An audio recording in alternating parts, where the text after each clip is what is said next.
of the so-called Petersburg Dialogue, which organized the annual summit of our German Chancellor. In this case, was mostly Chancellor Merkel and the Russian president. And interesting enough, in this organization, or in this steering committee, the head of the Russian delegation was Mikhail Gorbachev. And also later, I was dealing with other regions in the world. I was always watching closely what is going on in and around Russia. So I have met Vladimir Putin a couple of times. However, in times when we still thought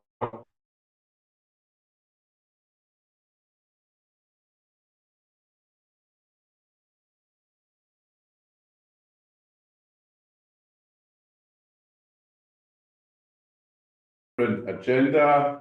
He wants to restore the lost Russian Empire, and for this he prepared to start wars in Chechnya, in Georgia, but also in the Ukraine, as we all know. Maybe we in the West were too naive at first. We thought that Russia, after the decay of the Soviet Union and after the war in Chechnya, would become a real democracy. Plus, with all the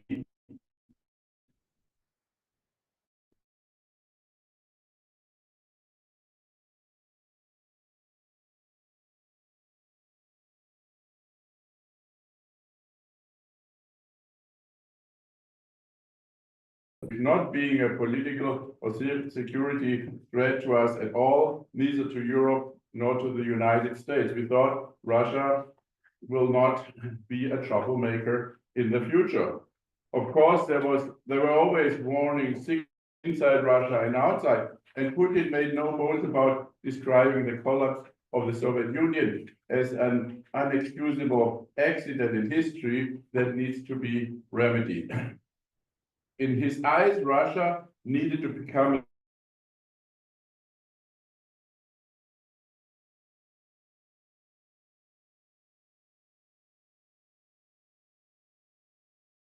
casualties, especially in his own country. Russia, before Putin, was a country in transition from the communist system of the Soviet Union towards a democracy. When Putin came to power, the country was still far away of being a democracy as we see it. As well as we all know, Russia today is I would call it a dictatorship based on oppression, press censorship, kleptocracy, and of a cult of personality of Putin. Freedom of expression, freedom of press, political engagement outside of the parties, especially by the state, and human rights are unknown words in Russia today. The Ukraine, before the Russian invasion to Crimea in 2014, was a country in transition as well. It was focused, or it was focusing its political agenda towards the West.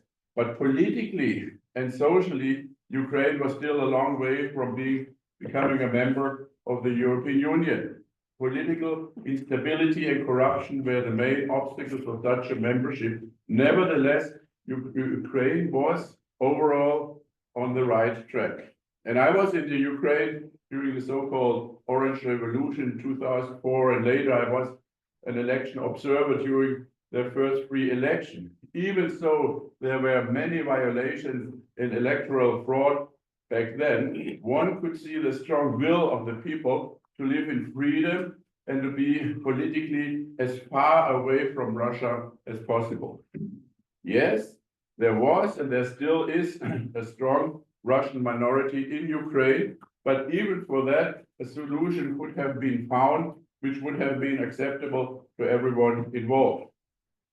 To make a long story short, all political players on both sides, Russia on one side and Ukraine and the West on the other side, made major political mistakes. Nevertheless, we did not think that Putin would wage a major war against Ukraine.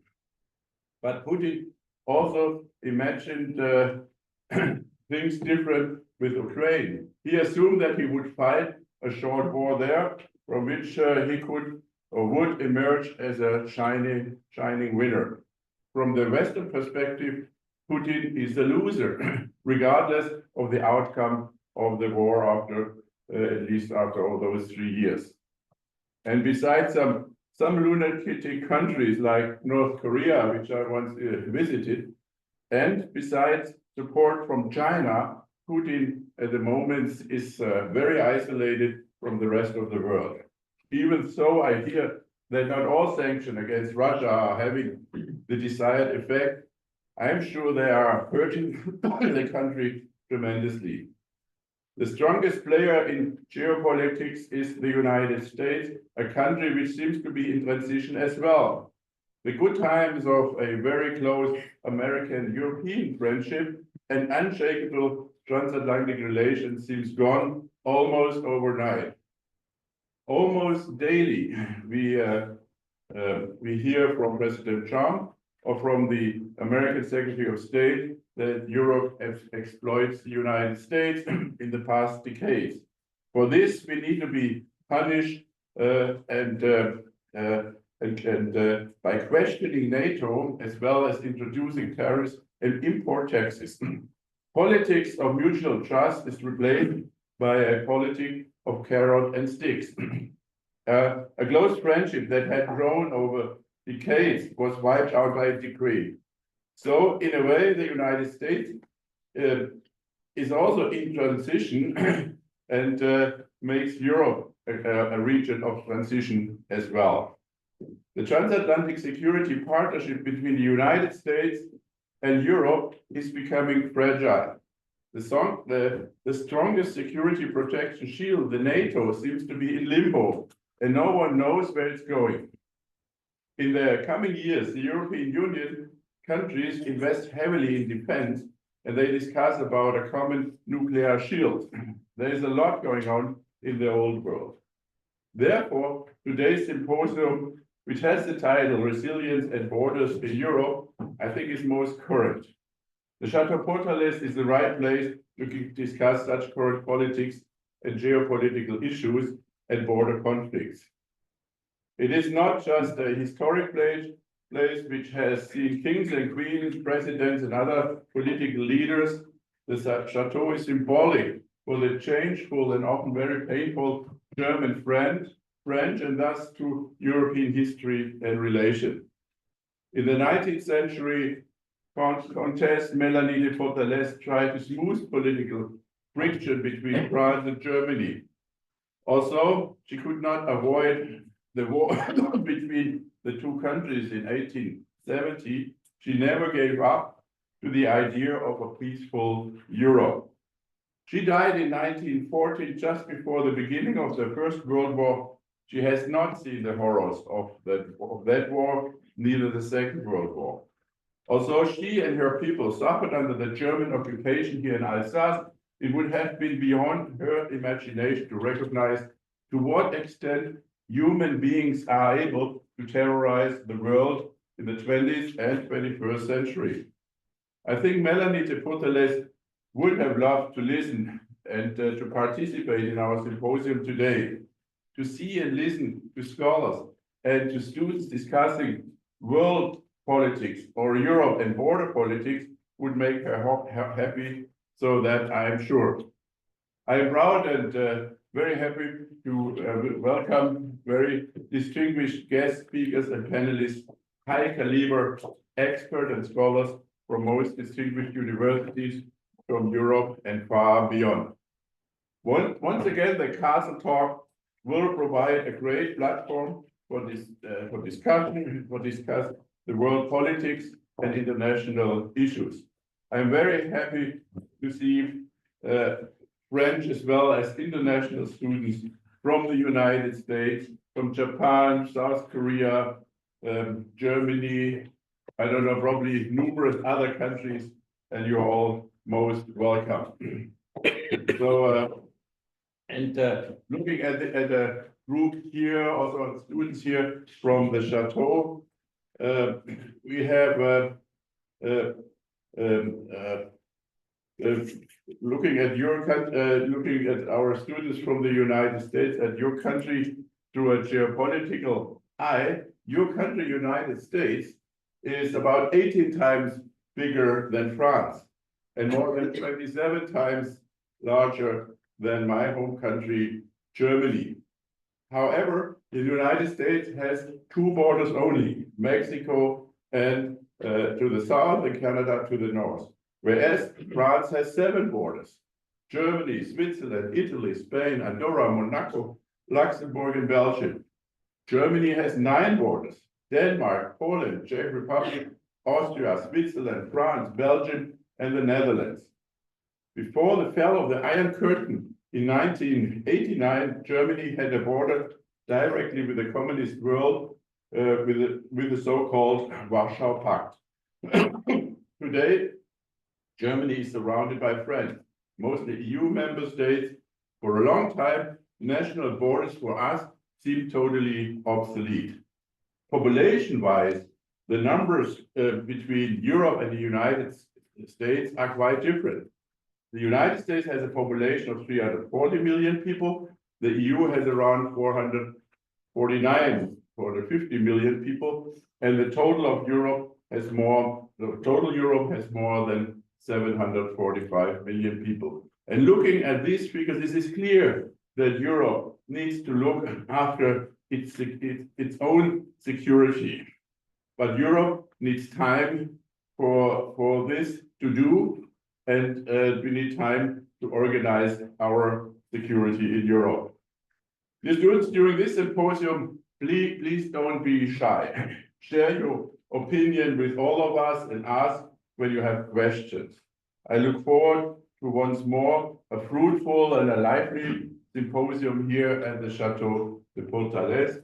Welcome again and enjoy your day here at the Château. Thank you very much.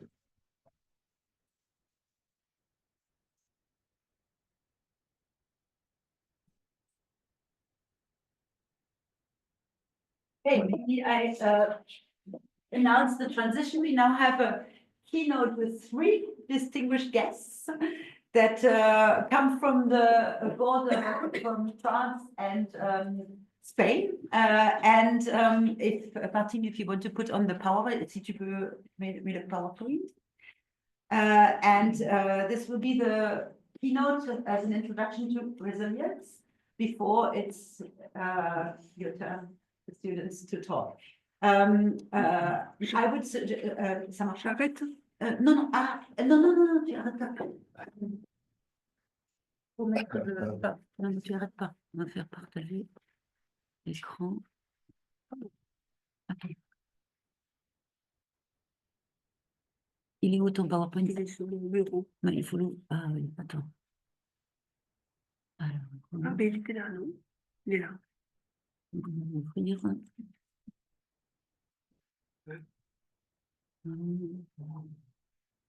Et attends.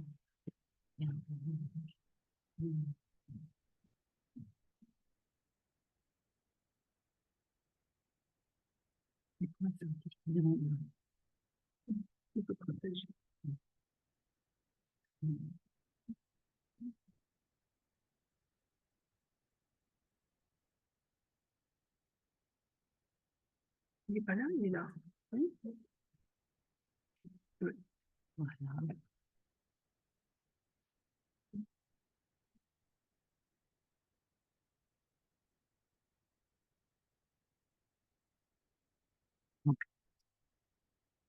Okay, here we are. We have the power. So there will be the keynote will be on resilience and cross-border cooperation at the Franco-Spanish border.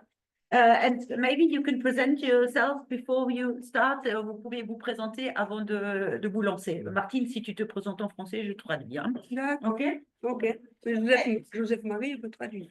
Au catalan. Au catalan. We can translate. We could translate from Catalan to anything. Com comencem? Comencem jo? Ok. A parlar. Et presentes? Em presento Et presentes. I després començaràs a parlar. O sigui, jo començo, em presento, començo, després parles tu. Primer ens presentem tots. y después comento. This is really good. To decide how to, before we start. Okay. How we organize First it. presentations. Okay. Okay, I'm Josep Maria de Dios. Josep is in Catalan, is Joseph. And I'm a professor of private international law and European Union law at the Autonomous University of Barcelona. I think with this, it's enough for my presentation. Yes. Ok. Moi, je m'appelle Martine Camiaz, je suis professeure honoraire de l'Université Perpignan et je suis aussi membre de l'Institut d'études catalanes à Barcelone. So she's professor, former professor Yeah. at the University of Perpignan in the south of France.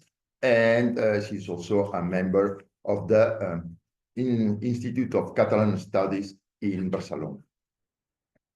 If we complement each other, I should compliment what No, you no, have no. said about yourself, because you are the director of the Institute of European Studies and you coordinate a master's on European integration. And my name is Isabel Pont. Nowadays, I am the director of a research institute, an excellence research institute at the Autonomous University of Barcelona. Is an institute with more than 200 researchers specialized on environment, coming from different disciplines, from hydrogeology to law, and passing through environmental science and engineering. And my background has to do with law. And I'm a professor of public law, administrative law, specialized on environmental law. That's all. Yeah. Okay, so let's go. Mhm. You know, we are three people for speaking in this part of the journey, and for talking about this resilience and cross-border cooperation of the Franco-Spanish border, we have decided to divide our speech in three different parts. Yesterday, it was Michael Frey. He said, I'm a jurist. Me too, I'm a jurist. So for starting in the first part, I will talk about the legal basis of the transborder cooperation. I will talk why is this a part. After my talk is Martina Camiade, at the end, Isabel Pont, they will talk some about different examples of this transborder cooperation between France and Spain in this Catalan space between divided in both countries. Before to start, I want to thank Professor Birte Wassenberg for providing this opportunity to be today with us and to have the opportunity to learn from you. I'm sure that I will learn a lot of your work and of your opinions. Resilience is a concept that can be used at different levels. Now, Mr. Leibrecht talked. I'm sorry, I don't speak German. It's very difficult for me. Let's say Harold, it's easy. Okay. Harold thought that resilience is applicable at the European area. So resilience is a concept that can be used at different levels and also for different institutions or people. So in our case, we will apply this concept of resilience at the local and regional level. It's a specific area, in this specific area, between France and Spain. Yesterday, we talked about the concept of resilience. What means resilience? It was the first question of the seminar yesterday. And if I understood properly, the idea of resilience yesterday, is to face some adverse situation, is to work when we have an adverse situation. I would like to go ahead and to go more than this adverse situation. For me, resilience has a double goal, is a reaction when we have an adverse situation, but at the same time, resilience is the possibility to act before the adverse situation. So the idea of resilience, from my point of view, should be applicable for resolving adverse situation, but also for preventing adverse situation. And in this cooperation at the Franco-Spanish border, we are working in both, because we have agreements and we have programs for acting before the adverse situation, and we have joint reactions when we have this adverse situation, because there are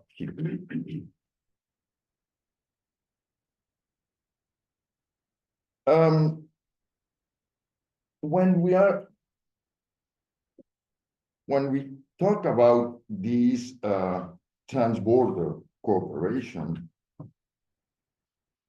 from the international point of view, where in this case, we are talking transborder cooperation between sub-state entities. It's not European, it's not national, it's sub-state entities. In this case, we are talking about the transborder cooperation between municipalities and between regions. In Spain, it's not a region, it's autonomous community, it's a problem of competences, but more or less the idea is the same. It's a part of the national territory that having some competences for acting in some areas. So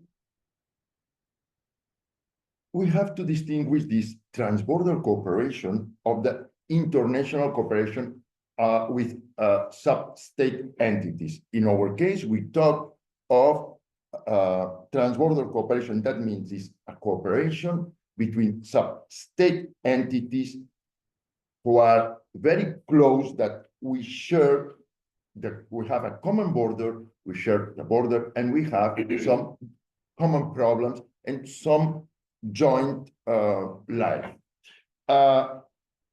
This is different of the international cooperation of local entities, because when we talk about international cooperation of local entities, we are thinking more, for example, in town twinnings. You know town twinnings? No?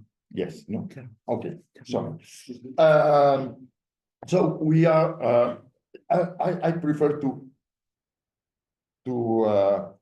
say of what we are talking at any moment. So, when we are talking about this resilience between local entities or regional entities, there are two elements in our cases. We have, the first one is the idea of resilience, adverse situation. And the second one is we have a border. We have, and in this border, we have entities from different sovereignties. We have entities from different countries. So we put special attention in this international element. So the problem is how to act together when we have common problems, but we are part of different sovereignties. For these cases, the first basis of joint this cooperation, we need a international frame. What's this international frame? This international frame is a treaty. So, for example, Perpignan, Martin is from Perpignan, and very close to Perpignan is Figueras.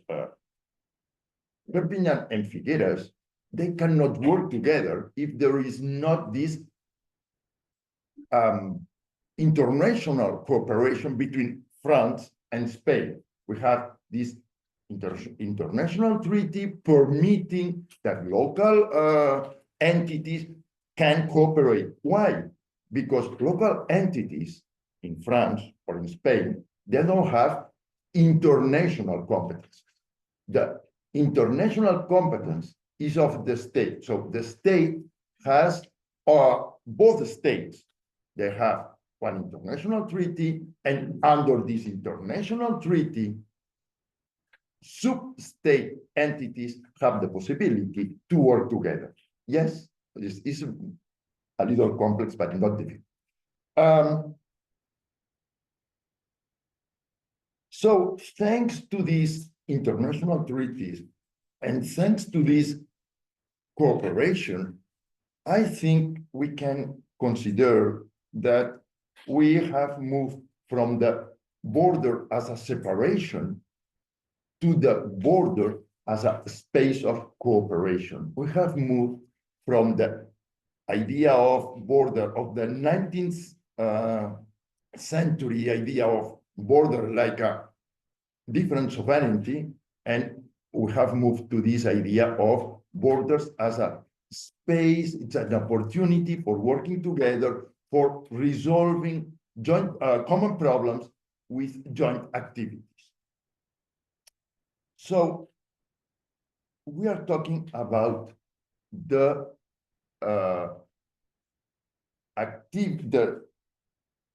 activities, international activity of public entities, of state public entities.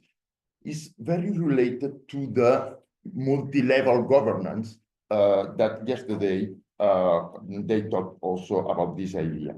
So how works this international activity of these sub-state entities? There are in Europe, we are in Europe, so there are special rules in these cases. There are three in the European Union, in Europe, sorry. I don't want to talk about the European Union because in Europe we have different Europes. From the geographic point of view, Europe is one thing.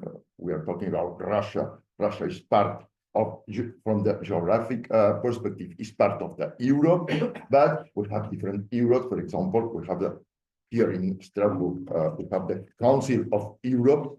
The Council of Europe, we are 47 member states, so it's different than the European Union. European Union, we are 27 member states, so there are different Europe, and in Europe we have different treaties and different bases for this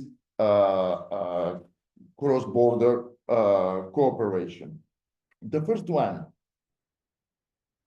is the traditional international treaties. For example, between France and Spain, we have different treaties for transborder cooperation. We have the Treaty of Bayonne. It's a, I don't remember by myself, but it's a treaty of 1995 on cooperation, transborder cooperation between territorial collectivities. Now, it's not into force, but we have the Treaty of Barcelona. In this Article 30 of this Treaty of Barcelona of 2023, there is also a specific part of transborder cooperation. So there are bilateral or multilateral treaties permitting this transborder cooperation, but at the European institutional level, we have two treaties too. First one is the Treaty of Madrid of 1980. It's a treaty of the Council of Europe, is for promoting this international cooperation between local entities. And at the European Union level, we also have two regulations. We have first, for the first time, the primary legislation. We have an article at the Treaty of Functioning of the European Union permitting this transborder cooperation. And we have a secondary legislation. It's a regulation of 2006 for transborder cooperation. So, you know, each state will have different rules permitting different international rules, because it's international treaty, it's an international treaty from Council of Europe, or it's a European Union regulation that is not an international treaty, because the legislation, the relationship between national legislation and European Union legislation is different. But we have this European Union regulation that we have at least three different international tools permitting this international cooperation between entities. How rules this activity, this international activity? So the first one, the basis of this international cooperation is this international treaty. In our case, in France and Spain, we have these three different possibilities. We have to decide. It's more complicated to decide which one we apply, but okay, there are rules for deciding which one we apply. So, but the idea is we need this international treaty, and after this international treaty, it's possible to establish agreements between entities. And the second step, so, is we have the basis. After this basis, local entities or regional entities have the possibility to establish these contracts, agreements on with the different countries. In these agreements, entities, they have to identify the areas of cooperation. This is very important. Why is it important? Because the sub-state entities, they can cooperate only with the topics of which they have competence.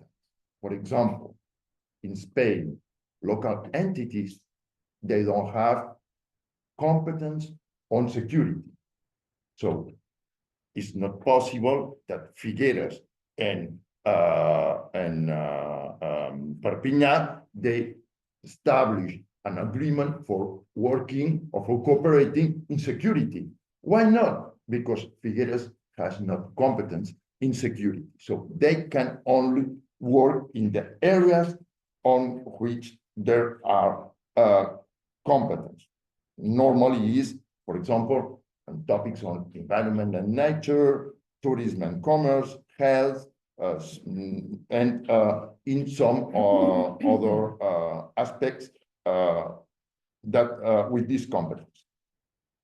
After this identification of areas, they have to organize joint programs, how to act in these areas. And finally, they have to guarantee funding.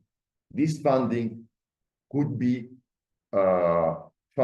local own funding of these local entities or regional entities, but they can have also national funding or international funding.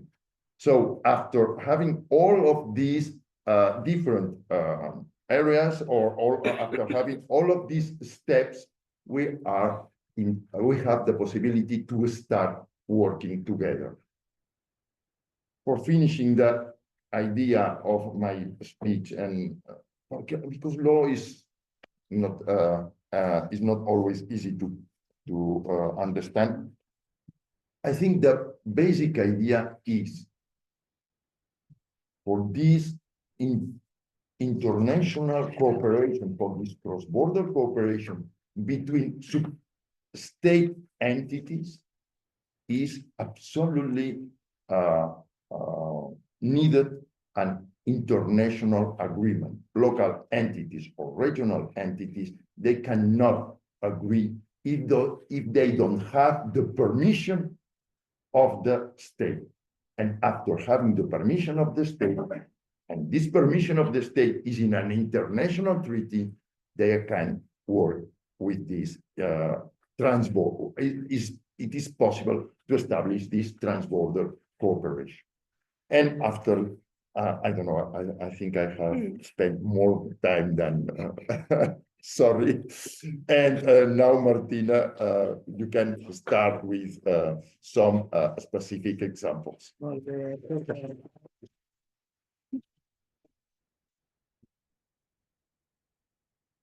Bien, je vais le faire en français, puis tu vas traduire en... Je vais essayer. Oui, je vais She me will dépêcher. talk in French. Ben, je ne reviendrai pas sur la définition que vous a donnée Joseph Marie sur la résilience. Et donc, je vais vous parler, moi, des formes de résilience qui existent sur notre frontière, et particulièrement... She will talk on different forms of resilience in the France and Spain border. Voilà, particulièrement, je vais vous parler de ce petit territoire qui s'appelle l'espace catalan transfrontalier, qui est donc la frontière entre la France, l'Espagne, mais la Catalogne surtout. Voilà. Donc, She will talk about little space is this part between France and Spain, and that is the Catalan space. Donc, cette frontière, tout le long de la frontière, c'est une frontière pour nous, d'ici, puisque nous, on est ici. Elle est à la fois maritime, puisqu'on a la mer, la Méditerranée, et elle est à la fois aussi terrestre. Ça, c'est un enjeu très important. Vous allez le voir dans ce que je vais expliquer ensuite, surtout pour la migration, les migrants, qui peuvent passer aussi bien par la mer que par la terre. Hein? Donc, il y a des questions de sécurité et de contrôle migratoire. Okay, we have two borders. We have maritime borders and we have land borders. So this is the Mediterranean, and we have this maritime and we have the land borders. And this is particular because to have these two borders is important for different aspects. For example, for migration, that we can have problems of migration. Donc, il a fallu attendre pour que soient résolus quelques problèmes au niveau des migrants, le traité de Barcelone en 2023 entre les deux chefs d'État, entre les deux États France et Espagne, pour essayer de réguler cette migration chaque fois plus importante. For working in these migration problems, it has been necessary to sign a treaty between France and Spain. Is this Treaty of Barcelona that is not into force by now, but we hope it will be into force in several months. And this is the basis for this cooperation at the migration level. L'autre forme de résilience que nous avons sur cette frontière est la lutte contre les trafics. Car il y a un passage, nous passons de l'Orient vers l'Occident, et en fait, il y a énormément de trafic de drogue et de prostitution. Car à la Jonquère, nous avons un phénomène, ce qu'on appelle le phénomène prostitutionnel, qui est unique en Europe. Another field of working is this cooperation for stopping the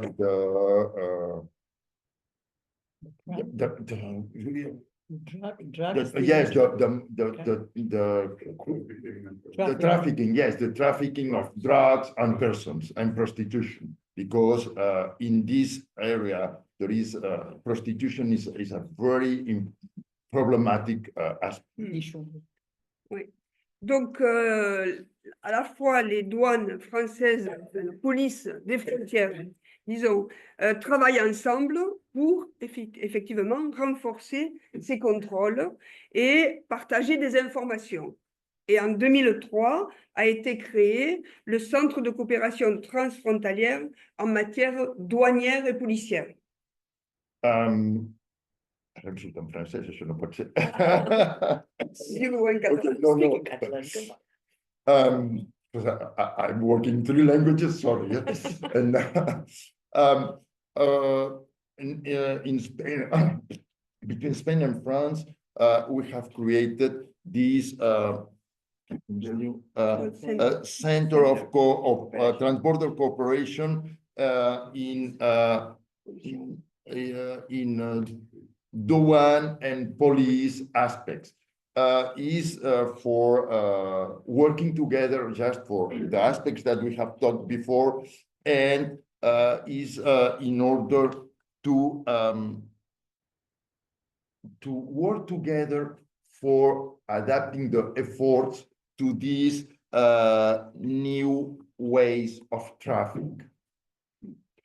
Ensuite, nous avons comme forme de résilience la coopération transfrontalière et économique. Et là, nous avons évidemment des projets de coopération. Alors, j'ai noté qu'en 21 ans, il y a 554 projets de coopération transfrontalière qui ont existé sur cette frontière. Je vais vous parler des 554. Hein. Je vous ai parlé de 2 projets très, très importants de coopération transfrontalière appliquée, une application de ces projets. This part of Europe is very active in this transborder cooperation. In the last 20 years, we have had 554 projects of cooperation. This is a very dynamic area, and in this area we have this a joint activity, and we are very experienced in this joint activity. Oui. Ensuite, sur l'espace catalan transfrontalier, donc, il y a ce que l'on appelle des micro-projets qui sont subventionnés entre le conseil départemental des Pyrénées-Orientales et la généralité de Catalogne. Et je crois de 2008 à 2022, nous avons eu 267 projets, micro-projets, qui est très important aussi. Alors, ces micro-projets, ce qui est important, c'est que les projets de Interreg, que l'on appelle nous POCTEFA, parce que l'Andorre a été inclus dans les projets Interreg, sont des projets très importants. Donc, de 500, 600, 6 millions, 18 millions, par exemple, qui correspondent à l'hôpital transfrontalier. Mais les micro-projets sont des micro-projets de 10 000 € d'un côté et de l'autre. Et donc, ce sont les associations qui présentent des projets. Okay, we have in this cooperation, we have different types of projects because there are projects with lots of investment, millions of euros, but one of the characteristics is the idea of micro projects, projects who are not very expensive, that they need not lots of money, but that are very important for this transborder cooperation. These micro projects in the period between 2008 and 2022, we have had 267 micro projects. Maintenant, je vais vous parler de 2 exemples de projets de coopération transfrontalière très importants. Un qui nous touche particulièrement parce que notre région, notre territoire, notre espace transfrontalier est un espace où il ne pleut plus, ou presque plus. Et donc, on est tout le temps, depuis à peu près 4 ans, en période de sécheresse. Et donc, quand on dit sécheresse, on dit incendie, le feu. Et le feu ne connaît pas de frontières. C'est comme les animaux. Les animaux, vous leur demandez à une vache si elle est en France ou si elle est en Espagne, elle n'en sait rien. Elle passe parce qu'elle a faim, elle va manger. Le feu, c'est pareil. Le feu, il passe d'un côté et de l'autre. Voilà. Donc, il fallait trouver une solution, car du point de vue de l'Espagne et de la Catalogne, les pompiers n'avaient pas les mêmes n'avaient pas le même matériel, n'avaient pas les mêmes façons de travailler sur les incendies avec les pompiers qu'en France. Donc, il a fallu que les pompiers, d'un côté et de l'autre, trouvent le système de travailler ensemble et de combattre les incendies. Que tu dis ici. Okay, no, I will try. Okay, she will talk about two examples. The first one is on problems of fires. Fire? Yeah. Okay. Fire. This area here on the right is a very dry area. It's not very rainy, and we have problems of drying. Drought. So in this case, as you know, the fire doesn't has no idea of borders. The fire starts in France and come to Spain or different. So for working in these fire problems, there are two different fire services, the French and the Spanish fire service, with different materials and with different styles of working and with different styles on how to react in front of a fire. For having the only one solution, it has been necessary to work together the French fire services and Spanish fire services for establish protocols, protocols of activity, and for buying the same materials, for using the same materials in the same cases, more or less. Ils ont donc créé des différentes opérations. Le projet s'appelle Coopérem. Et donc, entre autres, des accords de collaboration, de la gestion des interfaces de la forêt entre la Jonquère, le Perthus et les Pyrénées-Orientales. Ils ont aussi mis en place, ils ont aussi rédigé un manuel de lutte contre les incendies de forêt pour la coopération transfrontalière. Ça, c'est le seul que l'on connaisse en Europe actuellement. For this cooperation, they have established different rules, and the most important is a book for fire problems. Is a joint book between the French and Spanish fire services, and is the first joint book in Europe. Et l'autre projet, qui est un projet phare, qui est le seul projet qui existe en Europe, c'est l'hôpital transfrontalier de Cerdagne. Alors, cet hôpital transfrontalier qui est né en 2014, le 5 septembre 2014, qui a été très long à se mettre en place parce que c'était très difficile entre l'Espagne, la France et la Catalogne. Malgré tout, il a vu le jour après plus de 15 ans d'essayer de mettre en place. C'est tout aussi avec de l'argent de l'Europe qu'il a été mis en place. Il est situé à Puigcerdà, c'est-à-dire qu'il est situé à côté de l'Andorre, mais du côté catalan ou de l'État espagnol, et très près de la frontière avec la France. Alors, cet hôpital est un exemple vraiment caractéristique. Et on l'a vu lors de la pandémie, lors du Covid. Ce qui a été remarquable, alors que toutes les frontières étaient fermées, il y a eu un corridor qui permettait de faire passer les malades, les femmes qui devaient accoucher, qui devaient avoir des bébés par ce corridor. Et il y a eu aussi des collaborations avec différents hôpitaux catalans, français, espagnols, au niveau du Covid, puisque c'est un petit quand même hôpital. Et ça, c'est, je dois dire, une de nos réussites extraordinaires sur cette frontière. Maybe the most important example of cooperation is the Cerdagne Transborder Hospital. It's a hospital placed in the Spanish border, but in a very small town named Puigcerdà. Puigcerdà is a city in the Spanish border, but the border is in the city. So you are across the border. You can live in Puigcerdà and you go to The market, al poble del costat de Puigcerdà. Libya. No. No, Libya, no, Sayagosa. Sayagosa. So, you go walking to buy the bread just in the next one.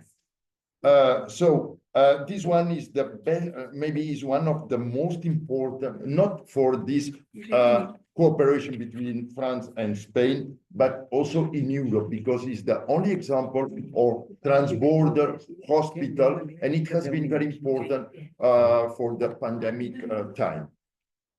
OK. Je passe la parole donc à Isabelle qui va vous parler de la résilience face au changement climatique. Merci.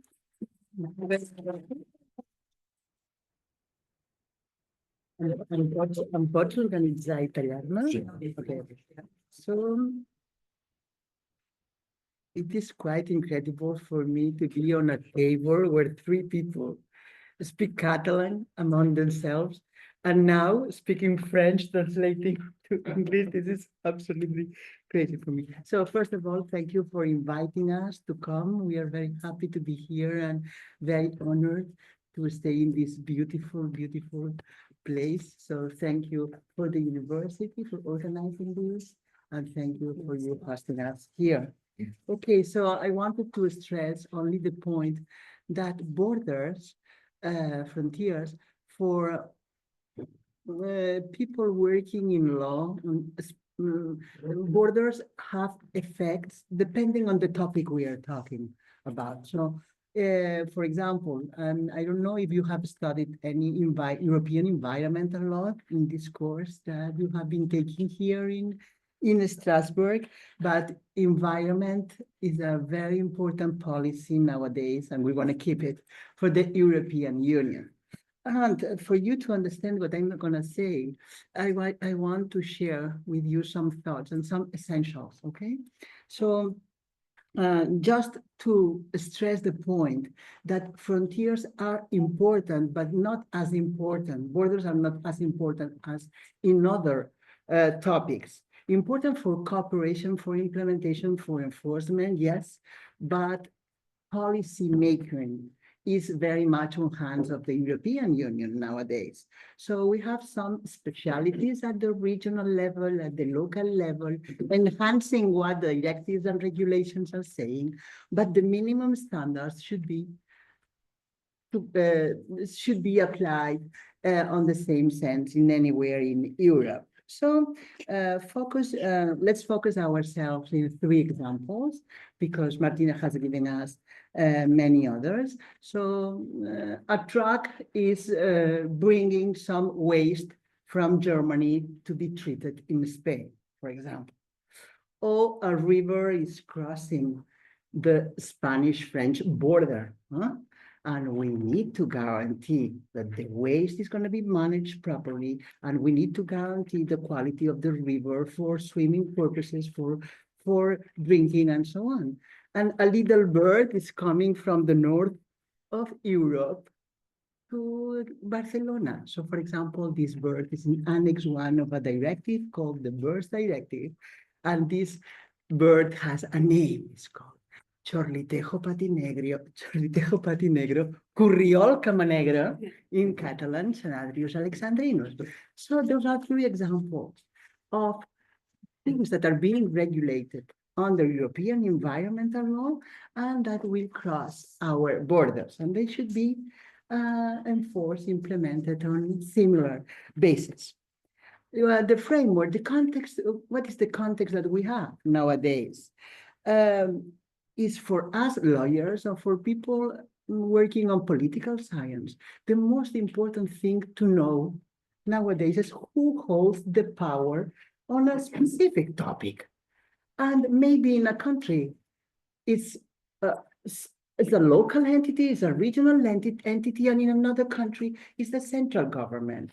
When a natural park is being established, a new natural park is being established in Catalonia, is the parliament, is the legislator of the regional government the one who declaring this protection. But in France, it's a question of a state. Okay, so cooperation in every area. You have to find out first who holds the power, because the cooperation maybe should be done between the state government in one side or the local and regional government on the other side. Okay, so at the European Union level, it is important for you to know that there is a shared competence between states, member states, and European Union. But when the European Union starts working on a subject and afterwards it becomes a directive or a regulation, this becomes a minimum standard to be adapted in any of the countries, of the countries. You know perfectly what I'm talking about if you come from the United States, because there is this preemptive power in hands of the federal government, the National Environmental Policy Act, 69, Clean Air Act, Clean Water Act. Those were, wow, incredibly very nice pieces of legislation of the end of the 70s, end of the 60s, 69, and 70s. We were admired of the power of those legislation. Not anymore, let me tell you. But at that point, in 70s and 80s, it was our standard. In Europe, we were looking at that. So we know, you know perfectly what I'm talking about when I'm saying that European Union is enacting directives, regulations that harmonize the minimum standards at the European level. And legislation in the environment is a combination of those European standards. There is an umbrella program, that is the 8th environmental program, setting priorities about mitigation regarding climate change, adaptation, climate change, biodiversity, and so on. So Green Deal, maybe you've heard about circular economy. So this 8th environmental program that is going to be running is including the priorities until 2030. It's always developed by directives and regulations. Inside member states, as I'm telling you, it depends on the country. The powers are distributed differently in Germany, Italy, and Spain with this autonomous community, and some other European countries have a more centralized system. Okay? But what is important for me is the rights of citizens. We have the same rights wherever we are. So access to information on environmental matters, participation on important decision-making decisions, regulations, permits, and so on. Participation is the same, and it does not care about your country. So I can go to France or to Germany, and I have the right, and you have the right to access to information and to participate on those procedures that will finish in important decisions, okay? So the rights are the same, and for public entities too. So French public authority could come to a procedure that is being organized, and it has to be decided by the Catalan government. Okay, it has the same rights than a regular citizen. Let's talk just for a second about cooperation inside borders and cooperations outside European borders. I'm very happy because Martina has said half of the examples I have here, so it's going to be very, very quick.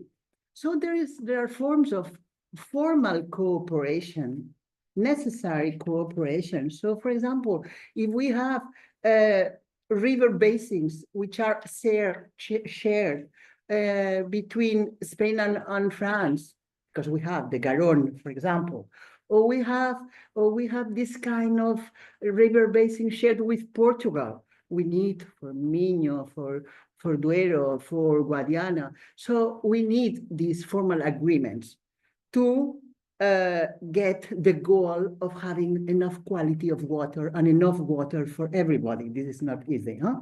in these drought countries. So we have this formal cooperation, and we have what I like, that is the non-formal cooperation. I really do believe that things change in the world because of a specific people also. And I want you to enhance your own creativity when practicing law or other things. So for example, when I was coordinating the legal services of the Port Authority in Barcelona, long time ago, and I remember when all these engineers from the United States used to come to the port when the port was growing, okay? And I was saying, oh, come on, your country didn't sign. And the Framework Convention of Climate Change, it was signed, but not the Kyoto Protocol, and you know, all the stuff with the Paris Agreement afterward. And I'm saying to the engineer, so you don't believe on climate change? And the engineers said to me, 1 minute, they said to me, we don't care about the federal government, if signing or not this agreement, we are engineers. So we are increasing the size of the docks, 10 centimeters or 15 centimeters, because we do believe that maybe this could happen. So I want you to remember that local and regional entities, in your case, in the United States, sometimes they do much more things.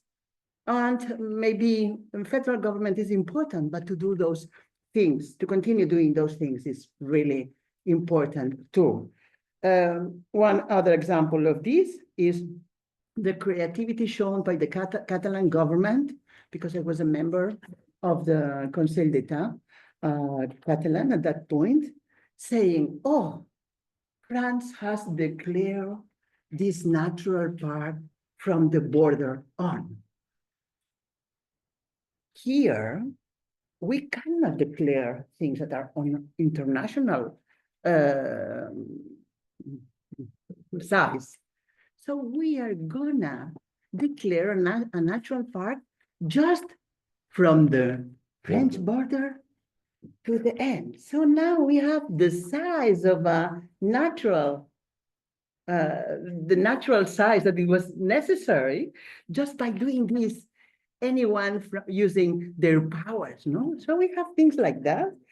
And there is a covenant of mayors for climate change, the mayors for prevention of flooding, and my institute, the Institute of Research I was telling you that is ICTA, Institut de Ciència y Tecnologia Ambiental, Environmental and Technology Studies, now is organizing the first international symposium, the 3rd of October, in Puigcerdà, about the relationship between nature and health.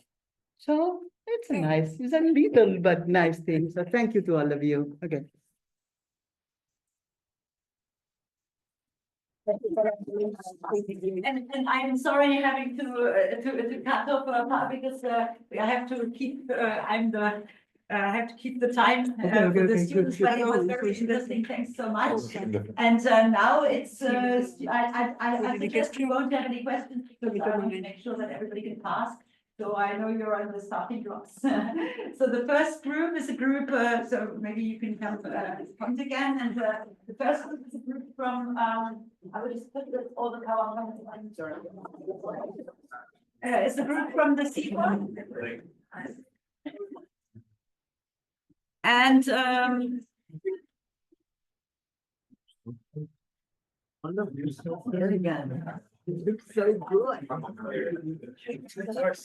Pour terminer, vous terminez. Merci.